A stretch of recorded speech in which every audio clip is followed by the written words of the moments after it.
Hello everyone and welcome back to Proxy Gyan and welcome to this History NCERT series. So students, आज हम बात करने वाले हैं हमारी थीम 5 के बारे में. That was the first chapter from second part of NCERT. पिछले लेक्चर में हमने बात करी थी किताबुल हिंद और अल-बिरूनी के बारे में.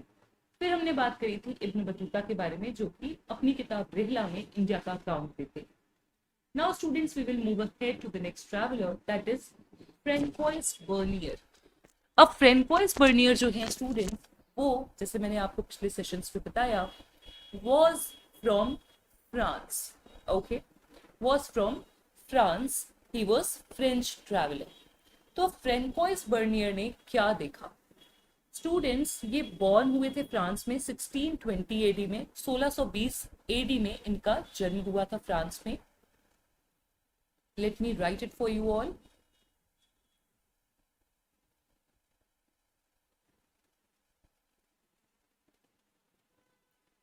Yes, it was that he was born in 1620 AD in France. Okay. 1600 आते आते स्टूडेंट्स एक चीज नोटिस की गई कि बहुत सारे Europeans, Dutch, English, French travellers India आने लगे.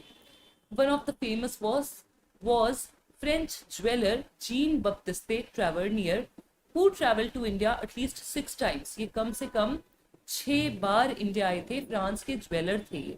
He was particularly fascinated with the trading conditions in India and he compared India to Iran and the Ottoman Empire. India का माहौल, इंडिया का व्यापार उन्हें बहुत अच्छा लगा और उन्होंने इंडिया को ईरान और ऑटोमन एम्पायर से कंपेयर किया. Apart from that students, Francois Bernier का ये जो कॉन्टेक्स्ट है वो मैं आपको समझाती हूँ. ये फ्रांस से आए थे और ये एक डॉक्टर थे. Apart from that he was a political philosopher and historian as well. Like many others, he came to Mughal Empire in search of opportunities. ये अपॉर्चुनिटीज को ढूंढते ढूंढते मुगल एम्पायर में आए. उस समय मुगल एम्पायर था इंडिया में. भारत में लगभग वो 12 साल रहते हैं, 1656 से लेकर के 1668 तक. And he was closely associated with the Mughal court at that time. Dara Shikoh का आपने नाम सुना होगा, जो कि शाहजहां के सबसे बड़े बेटे थे. दारा शिकोह के फिजिशियन थे ये दारा शिकोह के फिजिशियन थे. और स्टूडेंट्स, दारा शिकोह मैंने आपसे कहा कि शाहजहां के सबसे बड़े बेटे थे. तो शाहजहां के सबसे बड़े बेटे दारा शिकोह के पास सत्ता नहीं जाती. सत्ता किसके पास जाती है? औरंगजेब के पास. एंड इतिहासकार कहते हैं कि अगर औरंगजेब की जगह दारा शिकोह आते जो है सत्ता में, तो शायद कुछ और ही कहानी होती. क्योंकि दारा शिकोह काफी लिबरल और काफी आप कहिए कि सेक्युलर आउटलुक वाले एक शासक थे. ठीक है. अब दारा शिकोह का टॉपिक न्यूज में भी था, तो इसके बारे में आप थोड़ा ज्यादा पढ़ेंगे. क्यों? क्योंकि दारा शिकोह का अभी पिछले 2-3 साल पहले का जो डेड बॉडी है, के जो रिमेन्स थे, उसको ढूंढा जा रहा था कि उसको कहाँ दफनाया गया था. बिकॉज औरंगजेब ने उन्हें मार के गाड़ा था.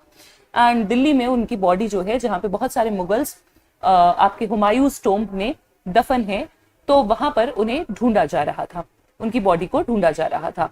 The eldest son of emperor Shah Jahan, Dara Shikoh, उनके कोर्ट में फिजिशियन थे. फ्रेंकोइस बर्नियर डॉक्टर थे वो. एंड फिर उसके बाद उन्होंने इंडिया के बारे में जो भी देखा उसके बारे में कुछ कहा, जो कि हमारे लिए इंपॉर्टेंट है हमारे एग्जामिनेशन पॉइंट ऑफ व्यू से. Now one of the things is this कि बर्नियर भारत देश में बहुत सारे हिस्सों में ट्रैवल करते हैं, बहुत सारे अकाउंट्स लिखते हैं, और उन्होंने इंडिया को यूरोप से कंपेयर किया. तो अब आप इंडिया को यूरोप से कंपेयर करोगे उस समय में, तो ऑब्वियसली आपको कमियां दिखेंगी. तो उन्हें कमियां दिखी. एंड उनकी जो मेजर राइटिंग थी वो लुई 16, जो कि फ्रांस के राजा थे, उनको डेडिकेटेड थी.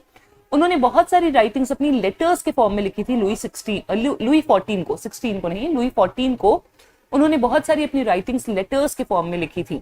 अब बर्नियर क्या बताते हैं? बताते हैं कि इंडिया में सिचुएशन यूरोप के कंपैरिजन में अच्छी नहीं है. वो बताते हैं कि ये जो इंडिया की सिचुएशन है वो काफी पुअर है. राइट. अपार्ट फ्रॉम दैट उन्होंने क्या लिखा? अपार्ट फ्रॉम दैट उन्होंने जो अकाउंट दिया उसमें दिया हुआ था कि उन्होंने जो भी अकाउंट दिया उसमें उन्होंने मुगल एम्पायर के बारे में बहुत अच्छे से डिस्क्राइब किया.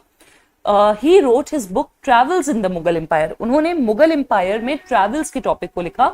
उन्होंने अपनी किताब लिखी travels in the Mughal empire, जिसमें उन्होंने इंडिया को वेस्टर्न कंट्रीज से कंपेयर किया और बहुत ही पैथेटिक कंडीशन इंडिया की एक हमें दिखाई. According to Francois Bernier, there was a lack of private land ownership in India at that time. That is, no person had private land and the entire land was under the king. Francois Bernier कहते हैं कि भारत में किसी के पास भी निजी संपत्ति नहीं थी, मतलब लैंड ओनरशिप नहीं थी, निजी संपत्ति जमीन नहीं थी और लैंड ओनरशिप नहीं थी। सारी की सारी जमीन जो है वो राजा को के अंडर हुआ करती थी और लोगों के पास प्राइवेट लैंड रखने का अधिकार नहीं था। जो लैंड फार्मर कल्टिवेट करते थे उस पर टैक्स भी राजा को देते थे। फार्मर सिर्फ उसी लैंड पे काम कर सकते हैं जो कि उनके पास है और वो अपनी जमीन को अपनी आगे आने वाली जनरेशन को ट्रांसफर नहीं कर सकते और इसीलिए फार्मर्स जो हैं वो प्रोडक्शन और लैंड को बहुत ही सीरियसली नहीं लेते थे। भाई आपकी संपत्ति होगी तो आप अपने बच्चों के लिए उस पर मेहनत करते हो ना कि हमारी पीढ़ियां आगे की भी खाएंगी, बट फार्मर्स को इसलिए कमाना था कि वो लैंड से टैक्स भर पाए। सो बेसिकली फार्मर्स उसको सीरियसली नहीं लेते थे, ऐसा बर्नियर ने लिखा। Due to this system agriculture was destroyed and farmers had to face exploitation as well. उन्होंने कहा कि फार्मर्स को एक्सप्लॉयटेशन भी फेस करना पड़ा। आगे बढ़ते हैं, इंडियन सोसाइटी के बारे में वो क्या कहते हैं या तो लोग बहुत गरीब थे या तो लोग बहुत अमीर थे। इंडियन सोसाइटी में मिडिल क्लास नहीं था, मिडिल क्लास जो है वो उसकी एब्सेंस थी। ये फ्रैंकोइस बर्नियर अपने लेखों में लिखते हैं। क्या लिखते हैं थोड़ा हम देख लेते हैं। अल-बेरूनी ने कास्ट सिस्टम के बारे में क्या कहा, ये भी आपके सामने पूरा डिस्क्रिप्शन दिया हुआ है। इब्न बतूता का भी अकाउंट हम पढ़ चुके हैं कि उन्होंने कोकोनट के बारे में लिखा था एंड और भी बहुत सारे इंडिया के फाइंडिंग्स के बारे में लिखा। Unique system of communication, postal system को भी इब्न बतूता ने हाईलाइट किया था। बर्नियर की हम बात करें तो उन्होंने किताब लिखी ट्रैवल्स इन मुगल एम्पायर और उन्होंने लैंड ओनरशिप के क्वेश्चन पे पहले तो डिस्कशन किया। दूसरा उन्होंने बताया कि बहुत ज्यादा ही गरीबी थी। उन्होंने बताया कि प्राइवेट प्रॉपर्टी का कॉन्सेप्ट नहीं था लैंड में, there was absence of private property in land and then he said कि जो पेजेंट था, फार्मर था, वो बहुत ही ज्यादा गरीब था। Then after that students he has said कि मुगल एम्पायर में its king was the king of beggars and barbarians। अब आप समझ सकते हो इनका जो है काफी एक्सट्रीम वर्जन एक हमारे सामने आया कि राजा जो था वो किसका राजा था, राजा गरीबों का और आप कहिए कि लाचारों का राजा था। क्यों? क्योंकि लोग इतने ज्यादा पुअर हुआ करते थे, ऐसा इन्होंने बताया। कहते हैं there was no middle class, there were people who were either very rich, there were people who were either very poor, okay। And after that he said he compared this with the you can say with the poor governance system। he said there was lack of services in the cities। शहरों में services नहीं थी। क्यों? क्योंकि governance system बहुत ज्यादा poor था। उसके बाद वो सती के भी बारे में बात करते हैं। स्टूडेंट्स वो कहते हैं कि सती की प्रथा भी बहुत ज्यादा प्रिविलेंट थी इंडिया में। सती प्रथा भी बहुत ज्यादा प्रिविलेंट थी इंडिया में। वो सती प्रथा के बारे में भी लिखते हैं। सोशल रियलिटी में वो सती के बारे में भी लिखते हैं कि सती प्रथा भी बहुत ज्यादा इंडिया में पॉपुलर थी during those times. And apart from that students he also writes that he criticised the practice of sati. उन्होंने आलोचना भी की सती प्रथा की। Under this custom a women used to burn alive herself along with her husband's funeral pyre after becoming a widow. अगर कोई महिला विधवा हो जाती है तो अपनी पति की जलती हुई चिता के साथ उसको जिंदा लेटा दिया जाता था यस फोर्सफुली, क्योंकि महिला से कहा जाता था कि भाई अब पति नहीं है तो तुम्हें भी जीने का कोई अधिकार नहीं है। तो ये काफी ही अमानवीय सिस्टम था, इनह्यूमेन सिस्टम था, फुल ऑफ एट्रोसिटीज था। Recounting one of his experiences actually Bernier wrote कि 12 साल की बच्ची को सफेद रंग की साड़ी पहना करके एक चिता में घसीटा जा रहा था 4 ब्राह्मण्स के द्वारा। And an old women with her hands and feet tight on that fire. और एक बुजुर्ग महिला को भी वो याद करते हैं कि उनके भी हाथ और पैर बांध दिए गए थे चिता पर। तो बहुत ही इनह्यूमन बिहेवियर था। क्यों? क्योंकि वो महिला नहीं सती करना चाहती थी, बट उन्हें जो है ताकि वो भागे नहीं, वो जले, ऐसे इंसिडेंसेस भी उन्होंने देखे और उन्होंने रिकाउंट किए। उन्होंने उसके बारे में भी लिखा इस किताब में, ट्रैवल्स इन मुगल एम्पायर।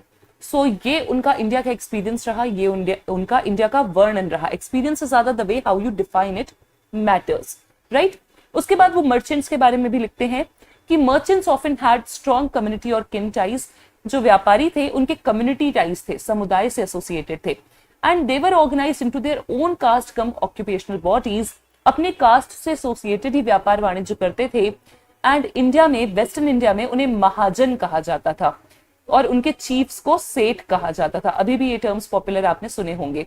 नदर्न इंडिया में सेठ महाजनों के चीफ हुआ करते थे। In urban centers such as Ahmedabad, the Mahajans were collectively represented by a chief of the merchant community जिसे नगर सेठ कहा जाता था। अहमदाबाद के एरिया में नगर सेठ करके हमें टर्म देखने को मिला उनके चीफ के लिए। ओके, बाकी उसके अलावा उन्होंने बताया और भी बहुत सारे प्रोफेशनल क्लासेस थे, जैसे फिजिशियन थे, टीचर्स थे, लॉयर्स थे, पेंटर्स थे, architects, musician, calligraphers etcetera etcetera.